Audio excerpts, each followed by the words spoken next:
ऐसा न कि हमार जितना भी गंदा कुर्ता पैंट लुंगी गमछा जवन कुछ भी है हाँ। कुल धो के बढ़िया से प्रेस करके तैयार करता। नो नो नो नो नहीं। हाँ हाँ हाँ हाँ यस। देखिए अब आपको कोनो कपड़ा लुंगी पैंट शर्ट कुछ अब हम हाथ से ना धोई तो का पाटा से धोईबू? पाटा से है जो लिया के 100 रुपया में 3 किलो से तू हवा सोडा रख देता रहा ना, पूरा हाथ के चमड़ी तो छुड़ा लेता। अरे कुल में हरारू यही सरफ से कपड़ा धो धो के कालर का पूरा चुगुद्दी निकाल देती तो आर चमड़ा निकला था। अरे अभी बहुत कम सीन बानी ना तो हमसे इतना काम ना हो पावेला। अरे तो कम सीन आये तो जाके संगमरमर पे रह के चाहिए ना, तो लगवा दा ना यार। अबू तक करे बड़ी कुल चीज सुनी सुनाई। तुहर कुर्ता पैंट लूंगी अब हाथ से नहीं धोऊंगी।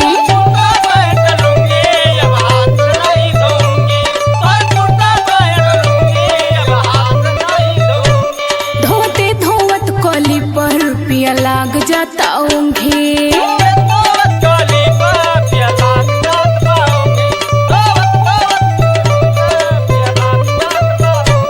तुहर कुर्ता पैंट लूंगी अब हाथ से नहीं धोऊंगी। धोते धोवत कली पर रुपया लाग जाता होंगी। आलहर जवानी हमर बाटे कम से, आलहर जवानी हमर बाटे कम से। लिया दसैया हमके वाशिंग मशीन।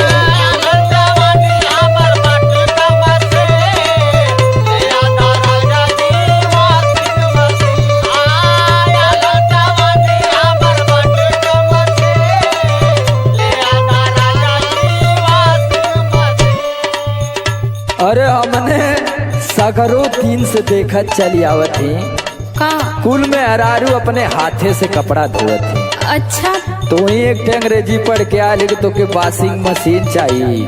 अरे तो पहले का आदमी धोती पहनता ना, कहे जींस पहनेला। अब नया जमाना आ गया है तो सब नया अंदाज में जिए लगल ना। तुरंत लेके बल्टी मन भे के अपने हाथे से कचारा कपड़ा, ठीक है ना, नहीं तो लफड़ा बढ़ जाइए। तो बढ़ावा हम जाना थी कि तू हीरा नंदानी में रहत रही। बोल लो बोल लो। अरे सीधे से चल आई कपड़ा पड़ा कचार पगली, समझली?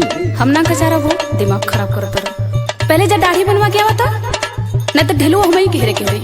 नहीं हर में पथलू गोबर यहाँ करतारू ओ भाई।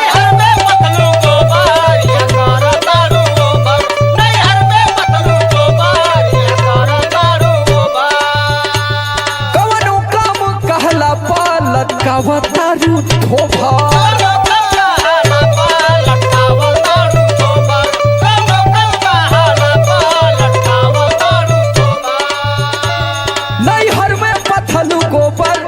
करतारू भर कवनो कम कहला लटकावतारू धोभा। टाटी पलानी के भुला गइलू दी, टाटी पलानी के भुला गइलू दिन आके खोजतारू इहाँ वॉशिंग मशीन। टाटी पलानी के भुला गइलू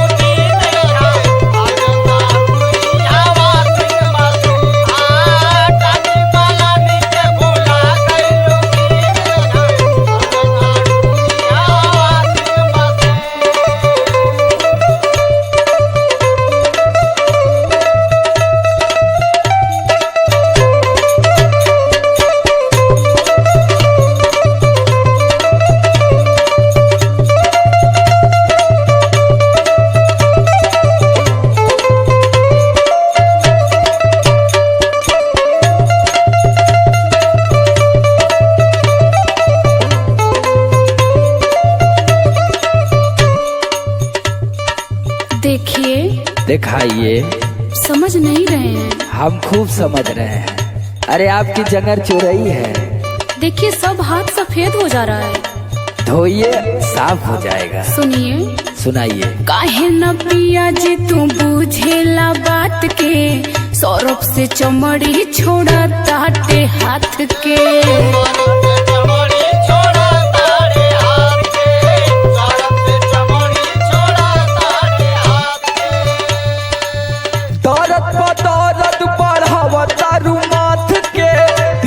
चोरी तर जाना तानी औरत जात के।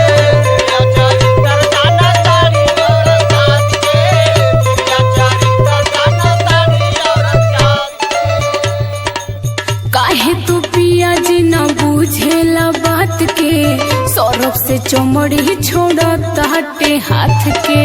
तारत पतारत पढ़ावा तारू माथ के, तिरिया चोरी तर जाना तानी औरत जात के। ई मत सोच कि हम ना जाना थी, तोरे पूरे खानदान का बिजनेस हम जाना थी। क्यों रहे मुंह ना रहत रह तो तोहर का छुपल का? बाप तुर कबाड़ी में बेचत रहे डी, बाप तुर कबाड़ी में बेचत रहे टीन आके हो जाता रुई हवा सिंह मशीन। हाँ हो जाता रुई हवा सिंह मशीन आके हो जाता रुई हवा सिंह मशीन।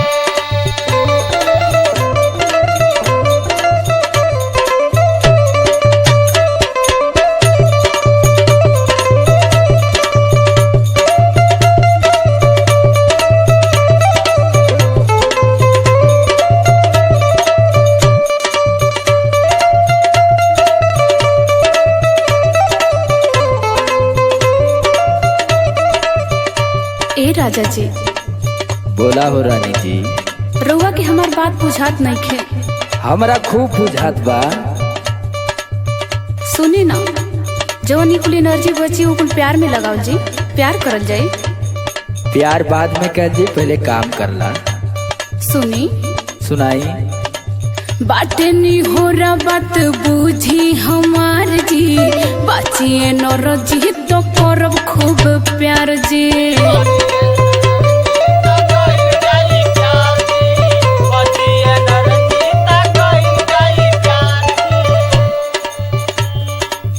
मीठी मीठी बात के जानी भरमावा, धके अकवारी जनी रोआ सिंहरावा।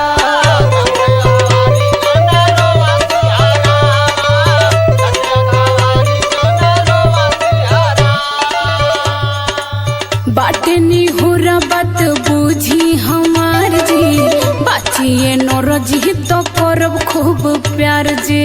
मीठी मीठी बात के जानी भरमावा, धके अकवारी जनी रोआ सिंहरावा। समर बिशुनपुरी के तू करबू बेदी, समर बिशुनपुरी के तू करबू बेदीन आके हो जाता रुई हवा सिंह मशीन।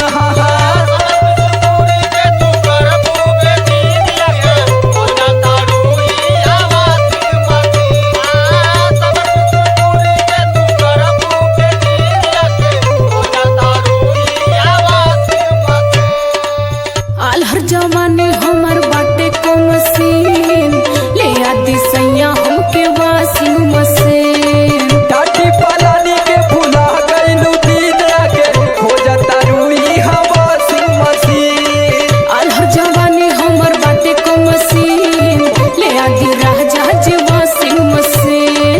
टाटी पालानी के भुला गईलू दीन आके हो जाता रुई हवा सिंह मशीन। आलहर जवानी हमार बाटे को मशीन, ले आदि सैया जी वाशिंग मशीन। चला ठीक है, तो गेहूं बेच के तो लिया ही देव तोरे पे दे।